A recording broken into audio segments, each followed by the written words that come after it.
you doing today? I'm good, yeah. You having fun promoting this one? Yeah, well, it's a fun film. I think people kind of like it, you know, so, and it was a fun character to play. So, you know, it's always nice to promote things that people enjoy. It's terrible promoting a movie that's terrible. It's really hard work.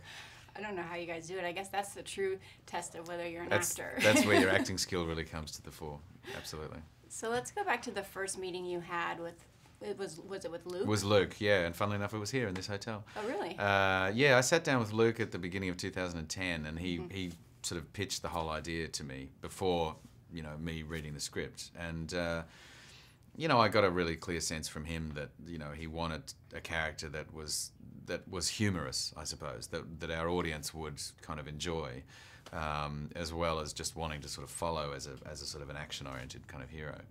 And in a way, he's kind of the opposite of a hero, I think. You know, he's kind of horrible, really, in a sort of funny kind of way. So it was finding a balance, and you know, I found their take on him really kind of amusing. So you know, I like the idea of it. And were you drawn to it from the get-go as soon as Luc described the character and the story to you? Well, yeah, to a certain degree. I knew I needed to read the script, and I also knew I needed to meet our directors as well. And I was going to New York to start Mildred Pierce, so I was, you know, I think I was quite a way into the shoot, or a month or two into the shoot of Mildred before I actually got to meet Stephen and James.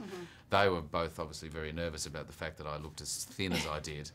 And they were going, surely an action hero needs to be buffed, like, you know. And I said, it's fine, I'll sort that out. So once I met with them and got a sense of their humour, and I mean, they're Irish guys, and you know, the Irish are quite funny. So so I think it all sort of started to fall into place. But it certainly sparked my interest from the beginning. It wasn't like I was doubtful. Now, you said you sorted it out, meaning how did you get from Monty, Mildred Pierce, to Snow? That's a big difference. Well, and funnily enough, I did another film in between as well. I did a film in Australia in between. So I actually had quite a strange kind of leap to make. Women are jealous of you, by the way, that you can be like, today I'm skinny, today I'm huge. Like. Well, you know, it's a lot of work. It's a lot of work and commitment, and I know a lot of people put a lot of work into, you know, changing their body shape. But I find putting on weight difficult. I find losing weight really easy because I just kind of stop eating, and I find that easy for some reason or other. But putting on weight was tough, you know, and sort of all the protein drinks and heavy meals and hours in the gym and stuff. It's tough, but when you've got a purpose, you know, when you've actually got a specific reason for it, then it's exciting because you're actually working towards something. So so buffing Snow up as much as I mean, I see photos now from the film and go, wow, sorry, I'm like 80 kilos there, like what's going on? So I thought they CG'd some muscles. I know, it looks, on yours. well, I wish they did, you know, surely they could do that these days. I'm sure if we do a sequel, I'm going to ask for that. Now, Snow is kind of a smart ass, seems a little edgier than I'm used to. What was your method to get into that character?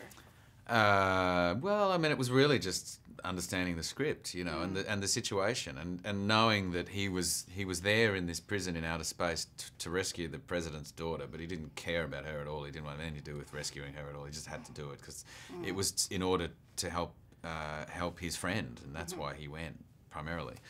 So.